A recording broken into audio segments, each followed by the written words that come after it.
do Brasil. Aliás, o brasileiro só pode ser preso de duas formas, né?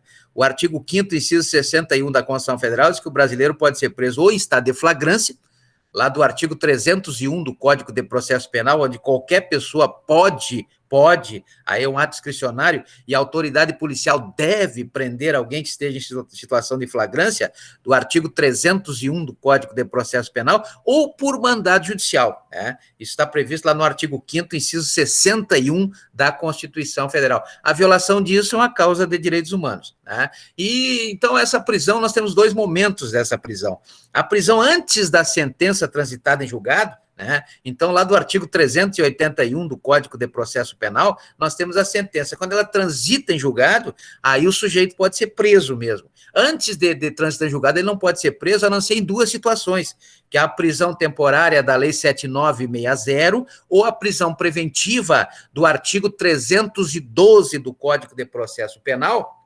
Tivemos aquele lance ali do cara que foi liberado pelo ministro Marco Aurélio, baseado no artigo 316, parágrafo único, que a cada 90 dias tem que ter uma revisão na prisão preventiva, e essa prisão, se não tiver enquadrada naqueles 4 requisitos do artigo 312, a pessoa tem que ser liberada sob pena de constrangimento, não é verdade? Então, veja que antes de transitar em julgado, a pessoa só pode ser presa em duas situações, a prisão temporária e a prisão preventiva, né? Temporária e preventiva. Então, vejam que depois que ele é condenado e transita em julgado, aí vai para a prisão penal, né? Prisão penal. Então, vejam que antes da sentença, antes de trânsito em julgado, todos nós somos inocentes, não é verdade? Está lá no artigo 5º, inciso 57 da Constituição Federal, que ninguém pode ser considerado culpado sem ter uma sentença penal condenatória transitada em julgado. Artigo 5º, inciso 57 da Constituição Federal. Artigo 5º, inciso 57. Isso é muito importante para o advogado, né? E, então, na prisão preventiva, na prisão temporária, que são as chamadas prisões processuais, a pessoa ainda não tá condenada a nada, porque não transitou julgado, então ela está limpinha, então ela pode votar. Mas depois da prisão penal, depois de transitar em julgado, aí ela está sujinha, aí ela já não pode mais votar, né? Isso está no artigo 15, inciso 3º da Constituição Federal. Artigo 15, inciso 3º da Constituição Federal. Aí o cara perde os benefícios da lei da ficha limpa, a lei complementar número 135, que modificou a lei complementar 64, que são as leis das sanções eleitorais, né? Lei complementar número 64. Então, vejam que antes do trânsito em julgado, preso vota. Depois do trânsito em julgado, preso não vota mais, porque o preso inicialmente, pelo artigo 39 do Código Penal, aliás, 38 do Código Penal, ele só perde a liberdade, né? Mas depois de transitar em julgado, ele perde outro direito, que é exatamente o direito político do artigo 14 da Constituição Federal. Aí ele já perde 2 direitos, certo? Tranquilo?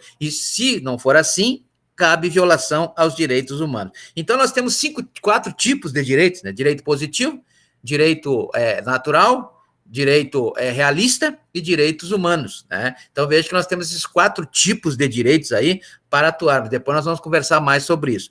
Então, a primeira mentalização que nós temos que ter, exatamente em análise às administrações públicas, é que o direito é um conjunto de regras imposto à sociedade pela própria sociedade. Pode ser positivo, pode ser natural, pode ser realista, pode ser direitos humanos, né? Pode ser ius humanista, né? E aí, a segunda mentalização que eu quero que os senhores assimilem hoje é exatamente essa, a questão do interesse, né? O interesse. Lá o livro Leviatã, né, quando o Thomas Hobbes escreveu o Leviatã, que era um absolutista, ele colocou o Leviatã como o Estado, como um grande monstro, né? O Leviatã era um monstro.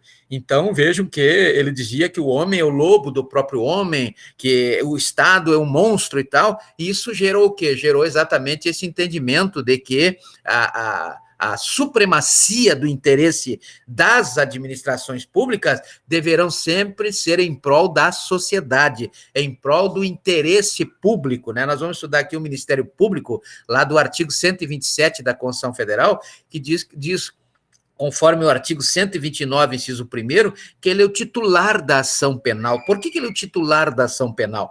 Porque Foucault definiu o crime como um dano para a sociedade. Quando alguém mata alguém, ele não aquela pessoa que morreu não interessa, interessa é o crime, é um dano à sociedade, no entendimento de Michel Foucault, e o bem lesado é um bem de interesse público. Então, todo crime, ele lesa um bem jurídico de interesse público, não de interesse da pessoa que morreu, não é verdade? Então, vejam que por isso é que o Ministério Público, que tutela interesses públicos, interesses sociais, etc., ele tutela, ele é o titular da ação penal nos termos do artigo 129, inciso 1º da Constituição Federal. Então, qual é o princípio que norteia as administrações públicas? A federal, a estadual e a municipal é o princípio da supremacia do interesse público. Qual é a interpretação disso? Qual é a exegese disso? Exatamente de que o interesse público sempre deverá prevalecer sobre o interesse privado. Tudo que se faz, todos os atos, sejam vinculados ou sejam discricionários, deverão ser sempre em prol do quê? Prol da sociedade e não para uma determinada pessoa. Então, a mentalização da administração pública se dá no sentido da supremacia do interesse público. Então, o princípio da supremacia do interesse público diz que, quando tratando-se de administração pública, o interesse a ser buscado será sempre público, sempre será o interesse da sociedade e não o interesse. Claro que pode acontecer interesse de uma pessoa, mas, vejam bem, o interesse que deve prevalecer é o interesse público. Então, a prevalência do interesse público sobre o interesse privado. Então, a prevalência do interesse público sobre o interesse privado. Essa é a mentalização que deveremos ter quando pensarmos na atuação da administração pública, na atuação da administração pública. Então, veja que a atuação da administração pública sempre deverá ser norteada pelo princípio da supremacia do interesse público, princípio da supremacia do interesse público. Isso sempre os senhores deverão terem em mente. Primeiro, a questão do que é direito, né? E segundo, o princípio da supremacia do interesse público sobre o interesse privado.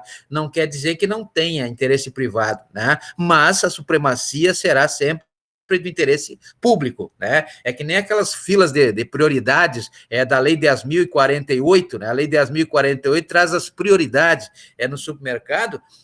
Às vezes eu chego no caixa e não tem ninguém, né?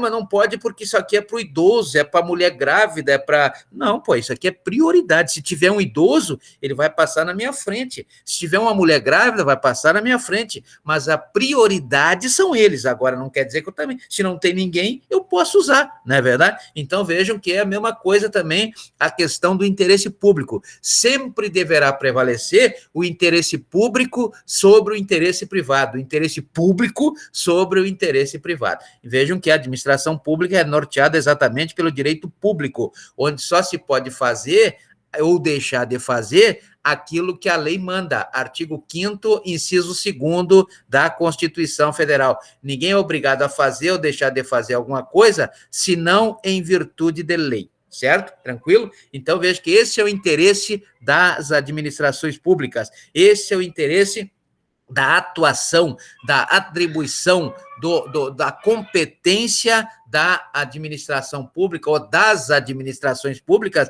dentro de cada esfera em relação às ações para que tenha o objetivo de satisfazer as necessidades da sociedade. Certo? Tranquilo? Então, vejo que qual é o papel, quais são as ações da administração pública? Na verdade, nós temos o primeiro momento, nós iremos dividir as administrações públicas, logicamente, dentro de cada esfera, né? As administrações públicas em objetivas e subjetivas. Administrações públicas objetivas e subjetivas. O que são as administrações públicas objetivas e o que é a administração pública subjetiva? Na verdade, a administração pública objetiva é aquela administração pública que tem por papel satisfazer as necessidades da sociedade. Então, nós vamos ver aqui quatro atributos que nós vamos trabalhar esses atributos mais tarde, esses atributos que trazem aí a administração pública, né,